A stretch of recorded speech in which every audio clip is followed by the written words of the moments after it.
नमस्कार। शब्दकोश से खबर खास कार्यक्रम में आपका स्वागत है। मैं मोहनलाल मोदी आज बात करूंगा उस आक्रोश, उस विरोध की जो भाजपा में देखने को मिल रहा है। सबसे बड़ी खबर यह है कि पूर्व मुख्यमंत्री और भाजपा के मध्य प्रदेश में संस्थापक रहे स्वर्गीय कैलाश जोशी के पुत्र अब भाजपा छोड़ के कांग्रेस में जा चुके हैं।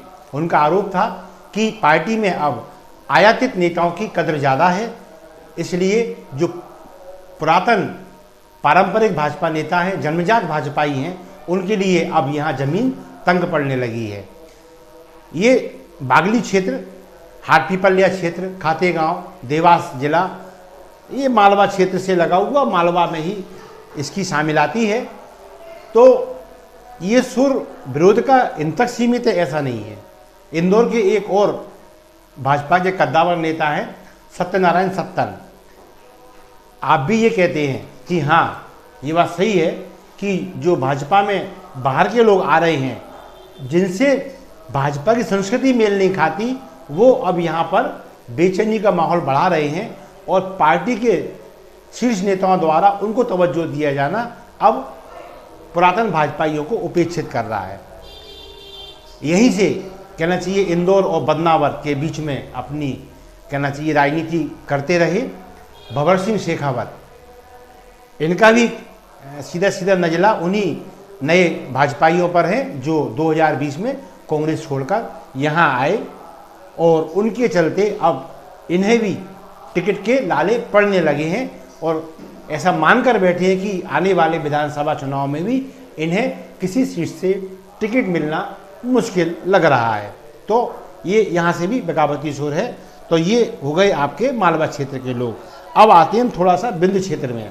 बिंद क्षेत्र में नारायण त्रिपाठी हैं। नारायण त्रिपाठी पूर्व में भी भाजपा के खिलाफ में और भाजपा के कभी पक्ष में कुछ ऐसा कहते रहे हैं कि उनके बारे में तय करना मुश्किल हो गया कई बार कि वे भाजपा से हैं भी अथवा नहीं है। खैर, फिलहाल विरोध में है और इन्होंने वहाँ एक विंध्य जनता पार्टी बना ली है इस मांग के साथ कि अब विंध्य प्रदेश अलग से गठित किया जाना चाहिए। तो यानी ये अभी दीपक जोशी, सत्यनारायण सत्तन, भंवर सिंह शेखावत और आपका नारायण त्रिपाठी, ये चार अभी नाम ऐसे हो गए जो किसी न किसी कारण से भाजपाई नीतियों का विरोध कर रहे हैं। अब चलते हैं थोड़ा सा उत्तर मध्य प्रदेश की ओर, ग्वालियर चंबल संभाग में। यहाँ एक और उपेक्षित नेता का नाम है अनूप मिश्रा।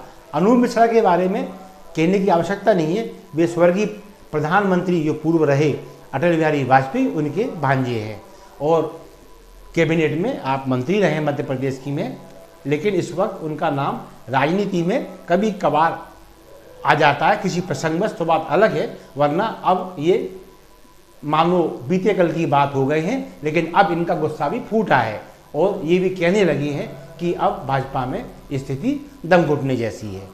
तो ये उत्तर भारत हो गया, आपका मालवा क्षेत्र हो गया, इधर विंध्य प्रदेश हो गया।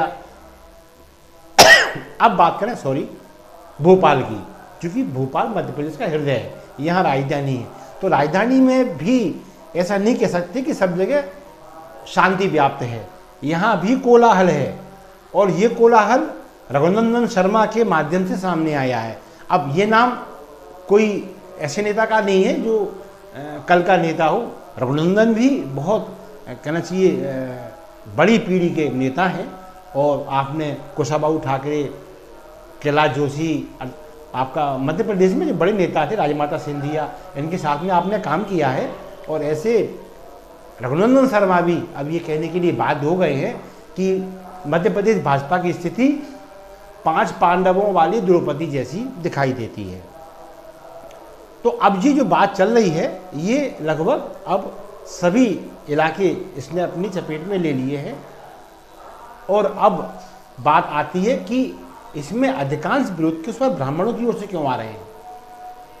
नारायण त्रिपाठी ब्राह्मण, अनूप मिश्रा ब्राह्मण, कैलाश जोशी ब्राह्मण, सत्यनारायण सत्तन ब्राह्मण, और यदि कोई नाम मैं भूल रहा हूँ इसके अलावा तो रघुनंदन शर्मा जी ब्राह्मण। ये जो स्वर हैं ये तब आ रहे हैं जबकि मध्य प्रदेश भाजपा में शीर्षस्थ पद पर जिसे मैं कहूँगा प्रदेश अध्यक्ष का पद, उस पद पर बीडी शर्मा ब्राह्मण समाज के व्यक्ति वहाँ काबिज हैं। और मैं कहूँगा इससे बड़ा पद, वैसे तो ये कार्यकारिणी का एक पद होता है, लेकिन भाजपा की जो राजनीति है उसमें महासंगठन का जो कहना चाहिए अधिकारी होता है, महामंत्री संगठन का होता है, संगठन मंत्री इसे भाजपा में कहा जाता है। उस पद पर भी ब्राह्मण हितानंद शर्मा काबिज हैं। तो जब दो महत्वपूर्ण पद जिनका काम मध्य प्रदेश भाजपा को नियंत्रित रखना, अनुशासित रखना है, उन दोनों मुख्य पदों पर, अन्य पदों पर भी होंगे, मैं भी सिर्फ मुख्य पद की बात करूंगा, मुख्य पदों पर जब ब्राह्मण नेता बैठे हों और विरोधी भी ब्राह्मणों की ओर से आ रहा हो, तो ये स्पष्ट हो जाता है कि नेतृत्वकर्ताओं का अब जो है नेतृत्व अपनी फील्ड पर, अपने लोगों पर नहीं रह गया है। और यदि शीघ्र ही इन आवेशों पर विराम नहीं लगाया गया, जैसा कि मैंने कल के प्रोग्राम में भी कहा था कि ये बड़ा गंभीर विषय और बहुत नाजुक समय है भाजपा के लिए। यदि समय रहते बहुत गंभीरता से इस मामले को नहीं लिया गया, तो फिर ये विरोध के जो स्वर हैं ये और लोगों को कहना चाहिए प्रोत्साहन देने वाले वक्तव्य हैं। और जो लोग अभी अनुशासन की डर से बोल नहीं पा रहे हैं, यदि ये स्वर मुखर होते रहे और इनका शमन ना किया गया, शमन मतलब निराकरण, तो फिर ये आवाज़ उन आवाज़ों को भी आवाज़ देने वाली है जो अभी अपनी आवाज़ उठाने से डर रहे हैं। तो बस इसी कामना के साथ कि भाजपा फिर समय रहते चेतेगी और जो कमज़ोर उसके कहना चाहिए जो लूपहोल्स हैं उनको यदि ठीक करने का प्रयास करेगी, तो शायद आगामी विधानसभा उसके लिए अच्छी खबर लेकर आए, नया चुनाव उसके लिए अच्छी खबर लेकर आए। बस इसी कामना के साथ मैं मोहनलाल मोदी आज खबर खास को यहीं विराम दूंगा। अगले किसी मुद्दे के साथ फिर आपके सामने आऊँगा। तब तक आज्ञा दीजिए। नमस्कार, जय हिंद।